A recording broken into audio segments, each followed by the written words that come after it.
Hi, and welcome to RYLA 2019. My name is Kiersten Kral, and this is my 5th year at RYLA. My experience began in 2015 as a conferee. Although all that is thought to change throughout the years are job titles, there's a life-changing story hidden behind those sunglasses and that smile. I like to call it the path to there. January 14th, 2017 was just another race day. Or so I thought. While running the 1,000 meters, I collapsed due to dehydration and landed strictly on my head. I blacked out for about 8 seconds, and when I opened my eyes, the life I once knew slowly vanished. This day would be the start to a never-ending fight for normalcy. Prior to my brain injury, I was a student athlete who ran cross-country, indoor track, and outdoor track. I ran anything from the 400 and up, as well as a steeplechase. I would lifeguard in the summers and shadow a local veterinarian. Weekend nights were either spent down the block at a campfire with my neighbors, doing homework, or sometimes I would jam out to some tunes in my room.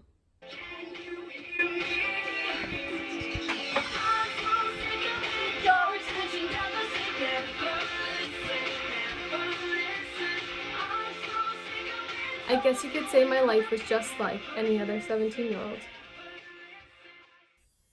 As a senior, I was on track to run at UNH and major in biomedical veterinarian sciences. But life doesn't always go as planned. I used to be a lot of things and be able to do a lot of things. I used to be that person who isn't the me today. Today, over 2 years into my journey, I experience post-concussion syndrome and fight constant symptoms. I suffer from a constant headache, countless migraine days, light, noise, motion, odor, and temperature sensitivities, dizziness, lightheadedness, fatigue, brain fog, low tolerance to all types of stimuli, nausea, neck pain, eye pain, vision deficits, dysautonomia, cognitive issues, and so on. I physically cannot function in life, which causes me to be unable to go to college and dependent on my family and doctors. My body is constantly fighting to survive, and things that used to be effortless are now things I greatly struggle with. For example, talking and listening during social visits has become very taxing on my body, causing an increase in all of my symptoms, which is why they don't happen too often, but when they do, I make sure to cherish each moment. That person who was jumping over water pits is now someone who can barely walk with her eyes closed. And when it comes to something as simple as standing, I constantly fidget my legs in order to keep myself from getting too dizzy.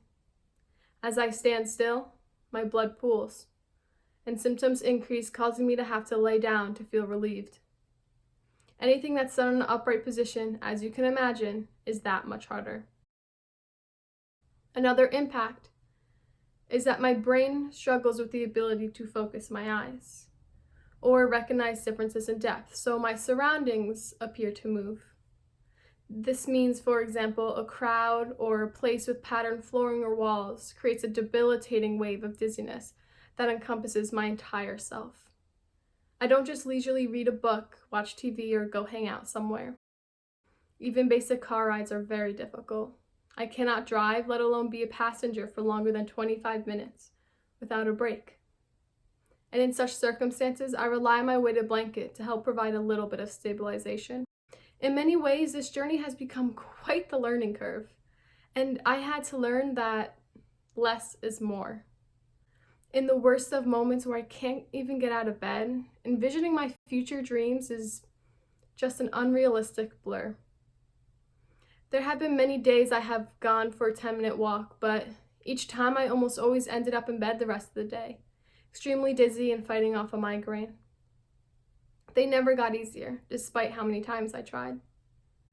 I recently went into a store, but I almost passed out after 15 minutes. There's some days where I can't even shower because I don't feel well enough. It's been difficult for me to change my mindset into less is more, but I realized that I first must be able to do the little things, which I've also had to accept are truly not so little for me. Things like making myself food, putting laundry away, and the basic necessities of living. If the old me could see my life now, she definitely wouldn't recognize it. Throughout my journey thus far, I've undergone different tests, therapy, and endless doctor's appointments.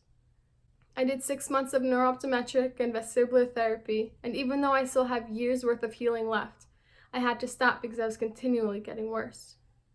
There's been a lot of trial and error with medications trying to control the severity of my constant headache and weekly migraines. I have daily preventatives, monthly injections, and 33 Botox injections I receive every 3 months. Many people assume that I get better with each day, but that's not the case. My symptoms are invisible, a lot of times because I hide them, but also because they simply cannot be seen. Photos cannot speak, nor can they transmit feelings. There is always more to it than what you're reading, hearing, or seeing. Even in this moment, I truly cannot express all that I experience, so instead, I sketch you a rough draft as an attempt to give you a little glimpse into my hidden reality.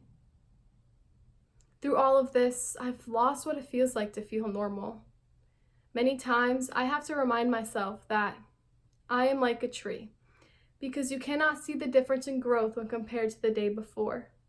But when you measure the height from day one to the present, you can see the difference. So despite each day filled with the same constant debilitating symptoms, I know that each moment is a step on the path to there. Recovery is far from a straight line, and looks more like this. This experience is a roller coaster that drops, flips, twists, and turns into my story. I believe that we all have a story to tell, yet we carry our scars differently. We all have the ability to allow our darkness become somebody's light. But in order to do so, we must become vulnerable. Vulnerability does not mean you have to be strong and pretend everything's okay. Being vulnerable means you choose to fight the fear and show your pain, with hopes that it can help heal, spark a conversation, and spread awareness, and make the lonely feel less alone. There's so many people fighting battles that cannot be seen, felt, nor heard. My goal is for you to not assume the reality of others based off their appearance. So I ask you to act with kindness, compassion, forgiveness, and a willingness to understand. You will learn that life is a masterpiece, painted by the colors of joy and pain and everything in between. And that all you need to do is keep painting. I learned to embrace the many textures and colors of my story, even amidst the days that I never want to relive, because I know it could always be worse. Everything I do comes at a price. It's a choice between listening to my body or trying not to miss out on absolutely everything. I try to make the best of it, like when I put on my prom dress or cap and gown to take pictures with my friends, even though I couldn't attend either. I couldn't dance at prom, but I now choose to dance on whatever floor may be beneath me, because I learned that life in itself is simply just a dance. And when you dance, you don't try to get to a place in the room, but dance to enjoy the tune. Living the life that I am, I choose to have a best friend who builds me rather than tears me down. While I'm gratefully surrounded by those who support me, I'm talking about the best friend that lives within me and takes shape as my thoughts. You see, the thoughts we think create our reality. Although I don't have any good days like your good days, and my reality is filled with the undesirable, my thoughts create it into something beautiful. That being said, don't look at me and think I'm this perfect example of someone who doesn't face doubt, because I'm not, and quite frankly, no one is. But it's in those moments when the weight of my struggles are suffocating me that I begin to grow a greater willpower to carry on and find a deeper solace within me. In order to grow, I had to learn to find peace within the pain and comfort within the unknown.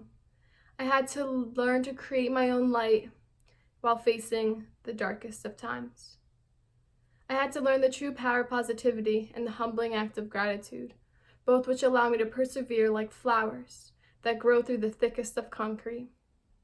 I also learned to embrace the now because it is then in which life unfolds. There were too many times in the past that I failed to realize the worth of a moment before it became a memory. So please understand that while you're trying to surf the waves of life, that wave could crash at any given moment, dragging you beneath with its unrelenting strength. My younger self, well, She didn't live each day or run each race like it was her last, because she always thought that there would be a next time, that there would be a next season or next year. But there wasn't. My world had to crumble for me to start viewing life in this light, but that doesn't mean yours has to. It might sound crazy, but I wouldn't trade my life for another, because I get to share my journey and maybe become somebody else's hope. I ask you not to hide your real story and to be proud of the footsteps that you left behind, for they will be there to help teach and inspire others. I dare you to paint your masterpiece as I continue to paint mine, while using all the colors and tools that life has given. Thank you for listening to my story. Now it's time for you to choose what you want to do with it, but before you go, I have a few more things to share.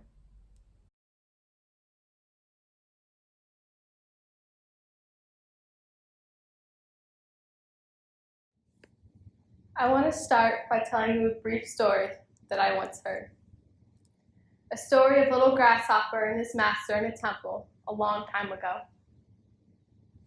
Grasshopper had to be trained in deep parts of Buddhism. During training, the master took little grasshopper into the back of the temple to a room that is usually kept locked, and he asked grasshopper what he saw.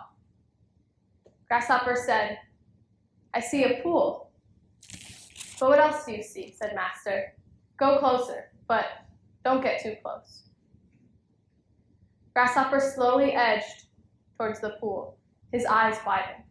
"I see bones. Bones in the bottom of the pool." But Grasshopper also saw a plank of wood stretching from one end of the pool to the other.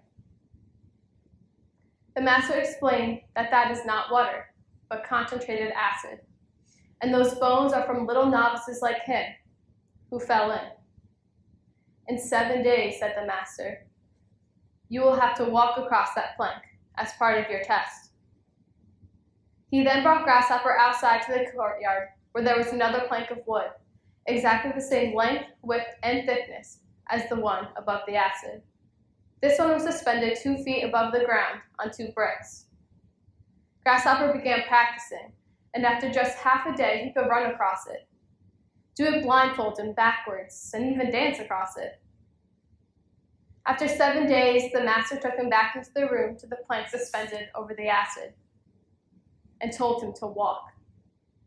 Grasshopper could see the bones in the bottom of the pool, and as he walked, he wasn't as steady as he was in the courtyard. His knees started to shake a bit, and he began to sway. You know what happened? Well, I'm going to tell you, but in the meantime, I want to ask you who you are.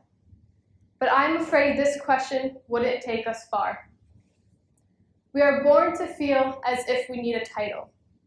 We grow up being asked what we want to be and are expected to say anything except, "I want to just be me."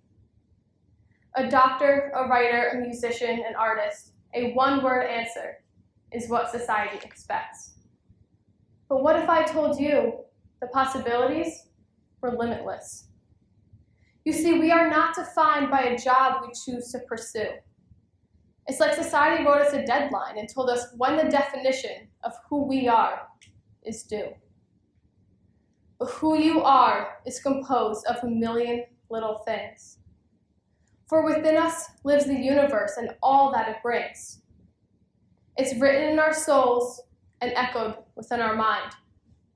It is unaligned, undefined, and most importantly, unconfined throughout all of mankind. It's the thoughts we think, both consciously and unconsciously, and our response to our environment as it's forever changing, both horrendously and beautifully. It's our journey through the unexpected experience and the way we live our life. It's our expressions like compassion and vulnerability and the impact we have on those around us. It's the things that go undiscussed, like our scars that tell the stories of both familiar and untouched territories. Many people believe they don't have a choice in life, but they couldn't be farther from the truth. We do indeed live in an uncontrollable world where tomorrow is not guaranteed, and each changing season we hope that our favorite tree once again turns green. I'm here to remind you that within the unpredictable are things that are controllable. Like your attitude when you wake and realize you're running late, or your negative response to the unexpected that causes you to feel anger and hate. Please hear me when I say that no matter the day, you can choose which way you want to sway. To be positive or negative, happy or angry. To agree to disagree and walk away without the urge to fight. To smile in the darkness and continue to hope that one day you will find the light. To be grateful when you have nothing and patient when you want something. The ability to realize there's always a choice gives you a voice within the unheard and a perspective that cannot be deterred.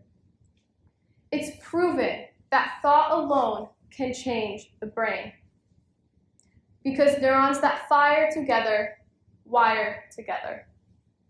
So it's up to you to decide how you want to change. Once you understand this, you must find your why. The reason to your words and the cause of the wind beneath your wings as you try to fly. But don't confuse this with finding a purpose. This is living with intention instead of living just to die. But why do you exist? We think that an answer will give us a purpose to live, that if we find a purpose, we will have something to give. But the fish of the deep blue sea and the birds landing on the highest of trees are not looking for a purpose, but simply existing with intention. What if the meaning of life is just to be? That being alive is nothing more than what's found on the inside. But sadly, not many people are living while they're alive. And to their grave, they carry regret of all the things they didn't do because they chose to allow their what-ifs and doubts become a threat and let life slip right through. Listen, life isn't easy. It will knock you down and leave you bleeding. But with that, you can choose to give up or choose to keep on believing. We must become the best versions of ourselves, rather than trying to be better than anyone else. I believe we must be rich in life, but this doesn't live in status, for money is worthless. You must be rich with feelings and experience. It's about how much you loved and laughed, and all the times you rose above after all the times you failed. It's all the days you've healed after the many moments you've cried. And the endless lessons you once learned that told you where to turn. It's about how much of the world you welcomed within and how much to the world you breathlessly chose to give. For all of that is priceless. I do know that in a world so large, you might feel powerless, but you do indeed have the power to make a difference. Get this. One seed can grow one flower, but from that flower can grow multiple seeds, and those multiple seeds can grow into multiple flowers. Do you see where I'm going with this? It's as simple as cause and effect, and before you know it, your impact will triple. Just how one drop in the ocean is all it takes to create a ripple. Your attitude and actions have an impact on those around you. Don't you think for 1 second that this isn't true. Our space is filled by the energy you unknowingly release. whether that be negativity, which depletes, or positivity, which increases the loving peace. I understand we all have our differences. Society likes to assume they lie in our gender orientation or the color of our skin, but that's not what different truly is. For it's the million little things deep within. I want you to embrace your individuality. Take down your mask and face reality. I want you to stop painting judgment on others, for it is not up to you to determine their colors. It's scary to be you, but you are the only you, and I promise that is true. Go chase after the dreams that were denied. You didn't come this far only to see the world without your eyes opened wide. You will fail many times again and be faced with doubt every now and then, but no mountain was ever built smooth. So brace through the worst and hang on tight. But whatever you do, don't give up this fight. If you're still at the mountain, begin today. If you're still at the base of the mountain, begin today and don't be chained by fear, for you never know if your end is near. Do you remember the grasshopper story I told in the beginning? I left off asking if you knew what happened. Well, grasshopper fell in. Do you know what the master did? He laughed. Grasshopper began splashing around and realized he wasn't burning. And that's when the master said, "Little grasshopper, it's not acid, it's water. We just threw the bones in for special effects, that's all." So what pushed grasshopper in? Fear. Fear pushed him in. For if he knew it was just water below him, he would have ran across it, just as he did in the courtyard. You see, in life, it's fear, the what-ifs, doubts, and the uncontrollable, which pushes us in and keeps us from reaching our full potential. But we mustn't live in fear. We mustn't let that fear, the struggles, or society keep us confined. We mustn't wait for life to unwind. We must let go and live undefined. We mustn't go looking for something to find, because all we will ever need is found on the inside. So will you choose to see a pool of water, or choose to see a pool of acid? Will you tell yourself tomorrow, or next time, or next year, or tell yourself today? Because if not now, then when? Will you rely on others to make a difference, or choose to be the difference? Because if not you, then who? And what will you do the next time someone asks, "Actually, I'm going to ask, who are you?" Thank you.